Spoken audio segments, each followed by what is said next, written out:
बाबा का anti Romeo squad खुद बना घिनौना काम करने वाला गैंग ठेला लगाने वाली की बेटी के साथ न्यूड हालत में पकड़ा गया। जब लड़की के भाई ने देखा तो आरोपी ने भाई के माथे पर तान दी बंदूक। कोचिंग सेंटर में रिसेप्शनिस्ट का काम करती थी लड़की।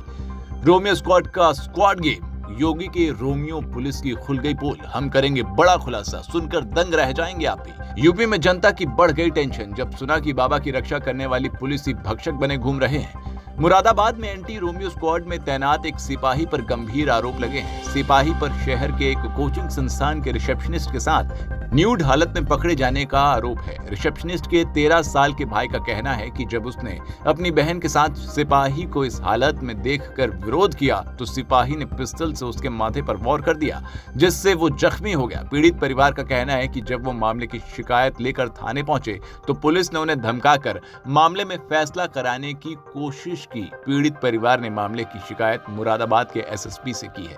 सिपाही मुरादाबाद के एंटी रोमियो स्क्वाड में तैनात है। उसने अपने ऊपर लगे आरोपों को सिरे से खारिज कर दिया है। सिपाही का कहना है कि घटना के दिन लड़की का पिता नशे में धुत होकर अपनी बेटी को पिटाई कर रहा था। शोर शराबा होने पर उसने बीच बचाव किया, इसलिए उस पर झूठा आरोप लगा दिया गया है। कथित रूप से सिपाही के पिस्टल अटैक में घायल हुआ 13 साल का किशोर यहाँ अपने माता पिता और 2 बहनों के साथ रहता है। सबसे बड़ी बहन की शादी हो चुकी है। माँ और पिता सिविल लाइंस एरिया में खाने का ठेला लगाते हैं। किशोर ने बताया, मेरी बहन शहर के एक कोचिंग संस्थान में रिसेप्शनिस्ट की जॉब करती है। भाई ने कहा, सिपाही हमारी बुआ के बिल्कुल बराबर वाले कमरे में किराए पर रहता था, इसलिए जब हम बुआ के घर जाते थे तो सिपाही से भी जान पहचान हो गई। इसी महीने 12 जून को वो मुझे अपने घर मुजफ्फरनगर भी लेकर गया था। इसी दौरान मुझे पता चला कि सिपाही का मेरी बहन के साथ अफेयर हो गया। मैंने जब कहा कि ये बात मैं अपने घर वालों से बता दूंगा तो सिपाही ने मुझे डराया धमकाया और साथ ही मेरे मम्मी पापा को झूठे केस में बोलकर जेल में सड़वा दूंगा, ये धमकी दी। 18 जून को मेरी बहन अपने ऑफिस से शाम को करीब 6 बजे वापस आई। आते ही वो तुरंत बुआ के घर जाने की बात कहकर घर से चली गई। रात के 11 बजे करीब वो वापस नहीं लौटी तो मैं सिपाही के कमरे का दरवाजा खटखटाने पहुंच गया तो सिपाही ने गेट खोला तो उसे सिर्फ नेकर पहन रखा था।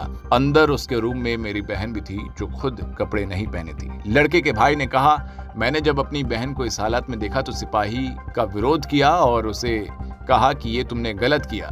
तो सिपाही मुझे धमकाने लगा और अंततः उसने पिस्टल निकाली और मेरे माथे पर दे मारा, जिससे मैं बेहोश हो गया। इसके बाद जब वो लोग शिकायत लेकर नागफानी थाने पहुंचे तो पुलिस ने समझौते का प्रेशर बनाया। हमने शिकायत दी लेकिन नागफानी पुलिस ने सिपाही के खिलाफ रिपोर्ट नहीं दर्ज की। इसके बाद हमने एसएसपी को शिकायत दर्ज की है। अब दोस्तों आप खुद सोचिए, जीरो टॉलरेंस की नीति पर यूपी पुलिस काम करती है। उस हिसाब से तो पुलिस को खुद आरोपी पुलिस का एनकाउंटर कर देना चाहिए। एनकाउंटर ना सही, कम से कम जेल में जिस तरह से गैर मुजरिमों को खातिरदारी करते हैं वो खातिरदारी तो कर ही सकते हैं। मगर अब सवाल तो ये उठता है कि मुख्यमंत्री जी, जिन्होंने सरकार में आते के साथ खुद ये योजना चलाई जिसका नाम एंटी रोमियो स्क्वाड रखा गया ताकि प्रेमी युगलों को उत्तर प्रदेश की सरजमी से सफाया किया जा सके, वही एंटी रोमियो स्क्वाड अब सफाया तो दूर बल्कि खुद मौका पाकर रेप जैसी घिनौनी वारदात को अंजाम दे रहे हैं।